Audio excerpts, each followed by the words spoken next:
for people to jump on, but my hope is not necessarily to see a bunch of people watching live, which would be great, but I'm going to ask you to share this video. And I think it's of crucial importance at such a time as this that we get a handle on something that happened recently. I've been getting emails and text messages. I've had multiple requests for different radio interviews and podcast interviews about a recent interview that was conducted by Tucker Carlson, and a man who says he pastors an evangelical Lutheran church in Bethlehem, or claims that he's a Palestinian and a theologian and all these other things. Well, he is a Palestinian, but what he actually is an anti-Semite.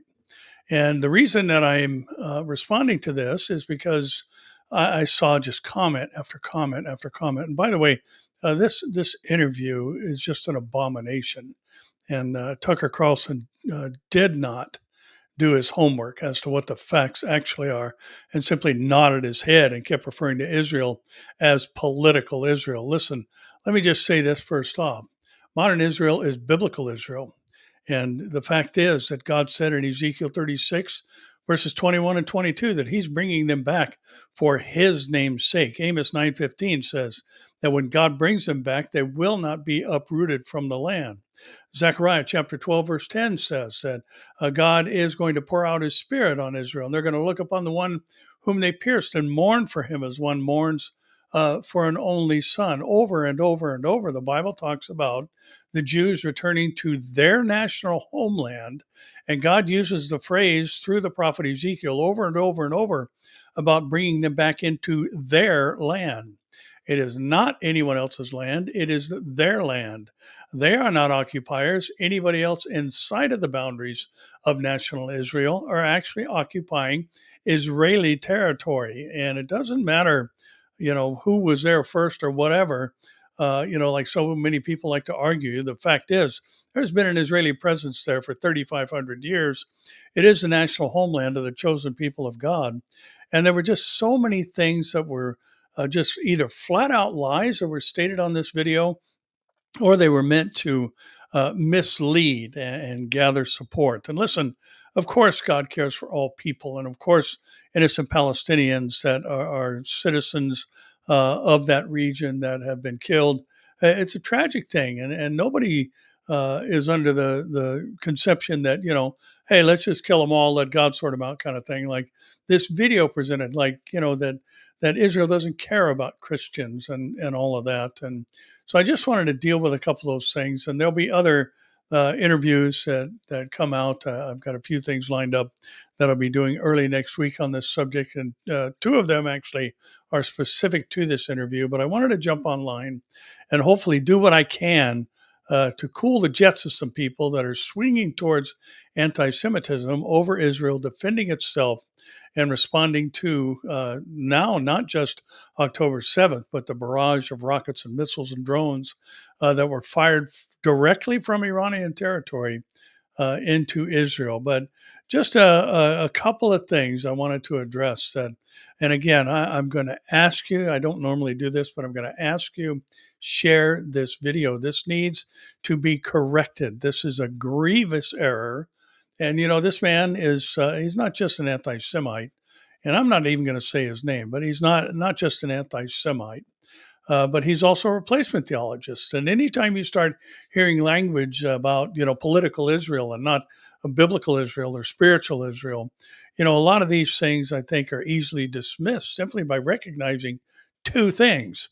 One, if God was done with the nation of Israel and cast them off, then the Apostle Paul, who wrote Romans chapter 11 under the inspiration of the Holy Spirit, was wrong. He said that didn't happen. And secondly, and I think most importantly, why, if God is done with the nation of Israel, is Jesus coming back to Jerusalem on the Mount of Olives at his second coming? Why is he coming back to that particular place? On top of that, why is the eternal city that we will inhabit called the New Jerusalem? If the Lord is done with the Jews and Jerusalem, then those two things don't make sense, to say nothing of the multitude of scriptures that would be found to be in error if God is done with the nation of Israel. And it would also leave things unfulfilled. One example, if you think about this, Daniel was told in Daniel chapter 9 that there were 70 heptads, 70 periods of seven, and those sevens are 7 years, 70 7 year periods. Daniel was told are determined, and that means to carve out or to set aside for your people, and that's the Jews, and the holy city, that's Jerusalem.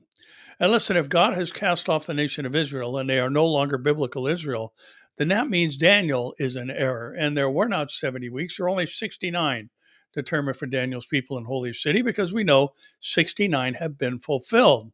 And there's a span of time known as the church age, followed by the 70th week of Daniel, or as we often call it, the Great Tribulation. So this is not just simply, one interpretation of last days events among many. This is grievous heresy. It is not just, that's how I see it. It is heretical and is to be labeled as such. So let me just correct two things in particular I wanted to address that this man said, and Tucker sat there and did all this. And oh, yeah, how can any Christian support Israel? And all these other just heinous comments that were made.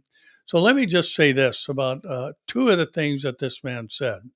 First of all, he said there were millions of Palestinians living in the region when Israel became a state. That is not true. There were 950,000 Palestinians. They're Arabs, actually. The term Palestinians became popularized by Yasser Arafat in 1967. And the truth of the matter is, history tells us very clearly there were not millions of Arabs living in the region at that time. The documents show very clearly when the partition was about to come to an end that there was basically a count or a census, if you will, taken. There were 950,000 Arabs living in the region known as modern day Israel and ancient Israel as well. After 1948, on May 14th, when five nations, Egypt, Syria, Lebanon, Jordan, and Iraq, sought to wipe out the fledgling country on the very night that statehood was declared, most of these Palestinians, some 80% of them, fled. So he liked to say they were expelled. But they fled because these Arab nations were seeking to destroy Israel. 20% remained and became Israeli Arabs, numbering some 150,000 in May of 1948. There were not millions of Palestinians living in the area at the time of the Ezekiel War. This man is determined to mislead and make people, think that Israel, is the apartheid state that they're often accused of, and these other nonsensical things. So again, I believe very clearly that his intention was to mislead. It wasn't, oh gosh, I didn't do my homework. And one of the other things I'll just slip in that is said in the midst of this commentary that he was allowed to, this anti-Semitic commentary that he was allowed to bring about, is that he's not saying this because he's a Palestinian. And listen, everything he said was because he's a Palestinian.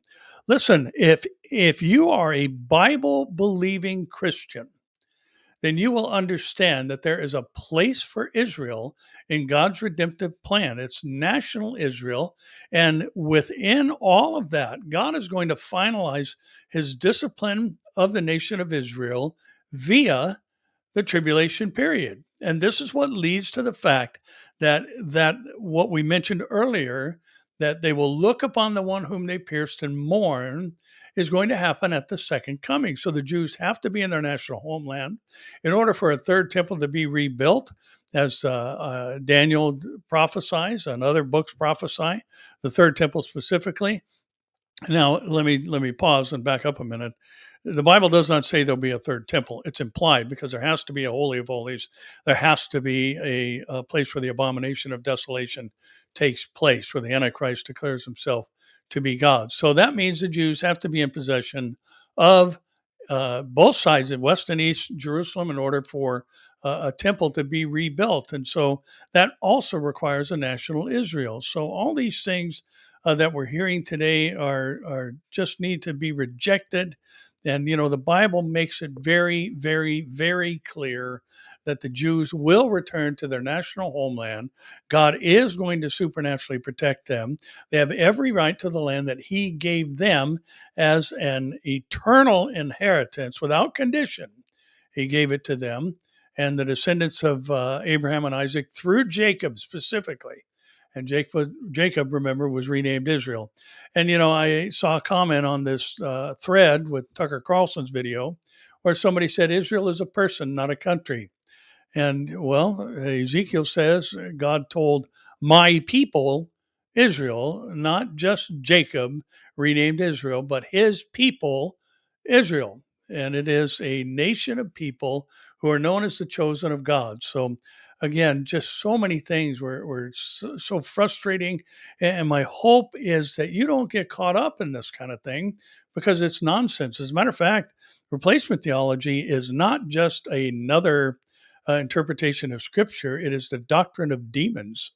And we need to stay away from that and reject it at all costs. And, Israel, the government of Israel is filled just like the government of the United States and every other country with fallible human beings who make mistakes, do dumb stuff, do wrong stuff, and all those other things. But that does not cancel out Israel's place in Bible prophecy and their right to the land that God gave them and His purposes of bringing them back into the land. So, first of all, there were not millions of Palestinians, as this man said, dwelling in the borders of Israel in 1948. May specifically was the timestamp that he gave. Now, let me address the second thing, and I saw probably more comments on this than anything else, and that is that it is illegal to share the gospel in Israel.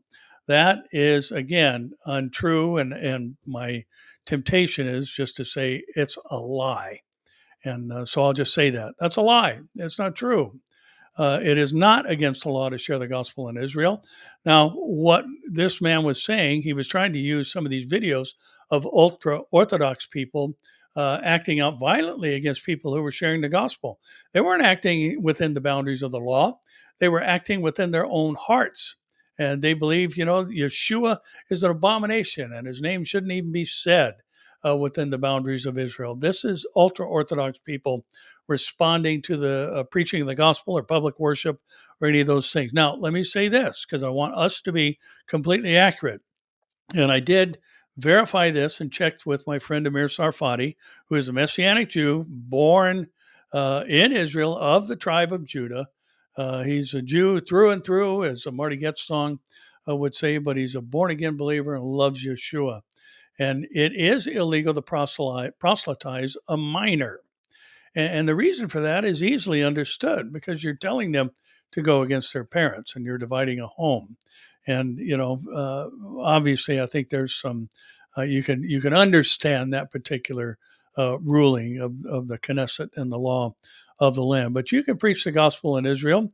As I mentioned Amir a moment ago, he goes to church. And there's churches, and the number of Messianic Jews, as we like to call them, is growing in Israel. So listen, this man, again, was deliberately misleading people, and Tucker Carlson was very foolishly the vessel that he was using. So don't listen to any of this nonsense, and please do not get sucked in to this horrid anti-Semitism that is rising. Listen, we are living in perilous times, and the Bible told us they would be, as well as a multitude of other things that we know about the last days. I mean, we know that there's going to be an invasion from the north. Ezekiel 38 and 39 records a war where there are nations that are named under the ancient descendants of Genesis chapter 10, and what's called the Table of Nations, and they're named under their ancient names of these descendants of Noah, but we can go back and find the geographic regions that are represented. And those are quite clear. It's the southern steppes of Russia. It's Turkey. It's also, Libya and Iran are named, Iran under Persia. And then some Bibles will offer Ethiopia, but that's the south area south of Egypt, and that's the Sudan. And so you've got Libya and Russia and Turkey and Iran all going to invade Israel from the north. And now here we've got, Putin making very strong statements. If there is a Israeli response, they'll side with Israel. If the U.S. gets involved, Putin said we'll have to engage or we'll have to react to that.